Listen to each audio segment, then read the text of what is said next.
quais foram as 3 melhores obras teológicas que eu li em 2025. E eu não poderia encerrar esse ano sem homenagear essas obras que tanto me abençoaram. E eu já vou começar aqui com uma obra de peso, um clássico da teologia, e eu estou falando dele, Teologia da Esperança, de Jürgen Moltmann, teólogo alemão de extrema importância, especialmente no século XX, faleceu há uns 2 ou 3 anos atrás, se eu não me engano. É uma obra que, a princípio, eu leria somente alguns capítulos, porque foi uma exigência da minha pós, mas eu acabei me apaixonando pela profundidade com que o Moltmann trata o assunto da esperança. Quando nós pensamos em esperança, geralmente a gente relaciona a esperança à ideia de um otimismo. Mas o Moltmann aqui vai cavar muito mais fundo nesse tema, mostrando que os atos revelacionais de Deus sempre geravam no seu povo uma esperança pela redenção futura. Não é uma obra fácil, ele vai dialogar com teologia e filosofia de peso. A linguagem de Moltmann não é uma linguagem tranquila de se ler, é daqueles livros que você vai tirar para ler 5 páginas num dia, mas eu tenho certeza que se você já tem uma caminhada na teologia,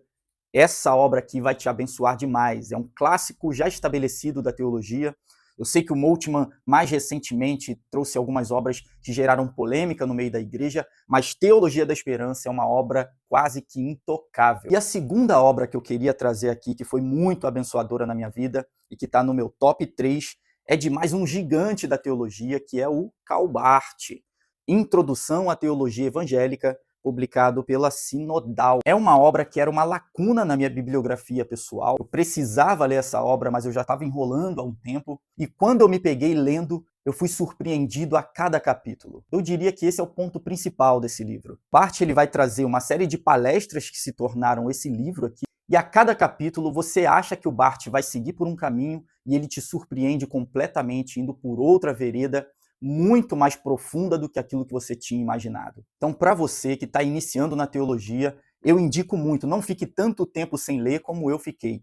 Introdução à Teologia Evangélica. É uma obra que vai te encorajar demais a fazer teologia, respeitando sim o passado, mas não tão preso ao passado, o Barth vai falar isso, e ao mesmo tempo sem ter medo do futuro. A gente precisa saber que a teologia ela é viva. Ela responde a coisas da atualidade. Ela tem novos dilemas para responder. E nós precisamos produzir teologia para a atualidade, não se moldando à atualidade, mas respondendo a perguntas que estão sendo feitas na atualidade. É uma obra de ponta, indico demais. A minha terceira indicação é de um pastor batista brasileiro, um teólogo que me surpreendeu. É a primeira obra que eu leio dele e eu provavelmente vou correr atrás de ler mais obras desse autor. E eu estou falando aqui do pastor e teólogo Rômulo Monteiro, que escreveu essa obra publicada pela Thomas Nelson, O Habitat da Moralidade. Existe um lugar certo para o certo. Nessa obra, o Rômulo já vai surpreender a gente pela forma como ele inicia a sua argumentação.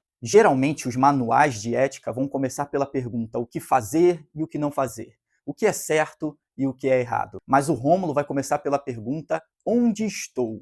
E a partir do momento que nós respondemos onde estamos, nós podemos responder o que é certo e o que é errado, o que fazer e o que não fazer. Ele vai trabalhar de maneira muito habilidosa a ideia de presença de Deus. No Antigo Testamento, tendo a figura do templo como seu representante, ainda que ele já diga aqui que esse templo, essa presença não era algo imóvel, era uma presença móvel, que não se prendia às estruturas do templo, e vai falar sobre como no Novo Testamento nós temos uma revolução gigantesca trazida por Jesus, onde ele é o cumprimento do templo. E posteriormente ele envia o seu Espírito Santo para fazer morada, para tabernacular em nós, a sua santa igreja. E quando nós entendemos isso, nós paramos de achar que a Bíblia é um manual estrito de ética que vai ter um versículo para nos responder o que fazer e o que não fazer em toda e qualquer situação, em todo e qualquer dilema que a vida nos oferece. Essa visão moralista da Bíblia não condiz com a busca pela sabedoria que a Bíblia nos impulsiona a ter. Dessa forma, a gente para de querer achar um versículo para nos responder o que nós devemos fazer, um versículo que nos revele a vontade de Deus e nos leve a olhar para Jesus como aquele que é a sabedoria de Deus encarnada.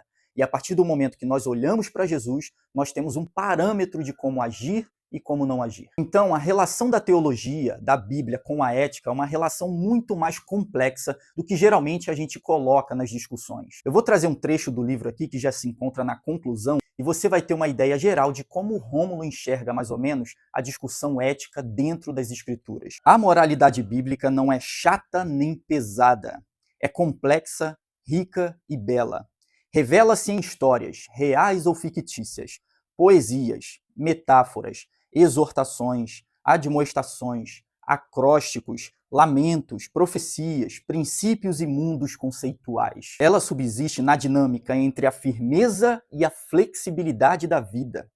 É adaptativa e criativa, pois lê a situação e aplica as verdades sólidas às variáveis incontroláveis da providência. Percebe? A ética bíblica, ela é firme e flexível ao mesmo tempo. Ela é adaptativa e criativa. Requer esforço para que a gente olhe para Jesus e enxergue em Jesus a inspiração maior para a gente agir nos dilemas que a vida nos oferece. A igreja para de enxergar a Bíblia como uma coisa versiculista e passa a enxergar nela aquilo que vai fazer da igreja uma incubadora de sabedoria e prolifera essa sabedoria no seu agir. Olha, eu li muita coisa boa esse ano, mas com certeza o Habitat da Moralidade merecia estar no meu top 3 e eu indico demais. Então é isso, eu queria compartilhar com vocês quais foram as 3 melhores obras no mundo da teologia que eu li no ano de 2025 e fica aqui a minha indicação para que essas obras sejam bênção nas suas vidas também. Que Deus o abençoe. Esse aqui é o Teodrama, o canal que te ajuda a encenar de maneira viva o seu papel no roteiro de Deus.